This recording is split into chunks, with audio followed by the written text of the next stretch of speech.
The Israeli occupation military has announced the start of a ground operation in the Palestinian side of Rafah, targeting the city's northern areas. The operation is part of a broader campaign to seize control of large areas within Gaza and incorporate them into what Israel calls security zones. Defense Minister Israel Katz confirmed that the military is expanding what it has named Operation Strength and Sword, with large-scale evacuations expected in the coming days. Katz also urged residents in Gaza to pressure Hamas to release Israeli detainees. According to Israeli media, the defense minister stated that parts of Gaza would be brought under direct Israeli control as part of the ongoing operations.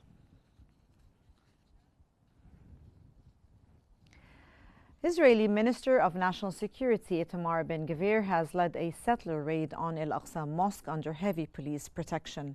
Dozens of settlers under Ben-Gvir's leadership entered the mosque in groups through the Maghrabi gate, performing provocative religious rituals.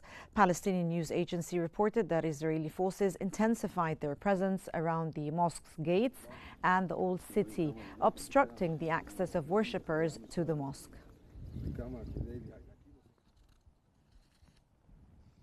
And Egypt has strongly condemned the Israeli National Security Minister's storming of Al-Aqsa Mosque under police protection during Eid. In a statement by the Foreign Ministry, Egypt warns against continued provocative actions that violate international law and threaten regional stability. Egypt has also stressed preserving the mosque's legal status and urges global intervention to halt these violations, cautioning that failure to act could spark widespread unrest, jeopardizing Middle East stability and international security.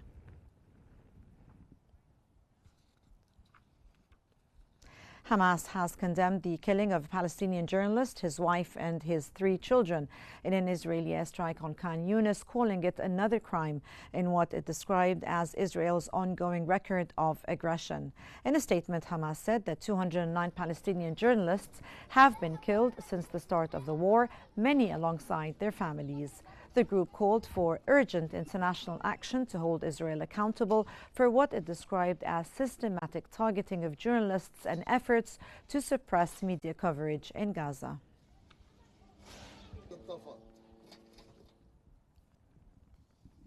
The Gaza government media office has announced the complete shutdown of all bakeries in the enclave, citing a month-long blockade of flour, fuel and humanitarian aid. The office condemned the situation as a deliberate starvation tactic, threatening the lives of 2.4 million Palestinians, and called for urgent international intervention, holding both Israel and the United States responsible. Despite the severe conditions, the statement reaffirmed the resilience of the Palestinian people and their continued commitment to their land and rights.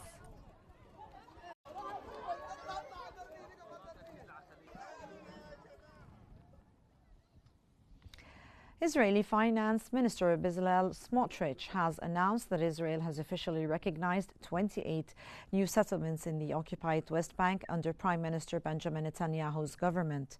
During a tour with Defense Minister Smotrich and Israeli Katz boasted record demolitions of Palestinian structures, calling for broader strategic measures. Katz reaffirmed Israel's commitment to settler security, vowing to counter Palestinian construction, which he described as a strategic threat to settlements.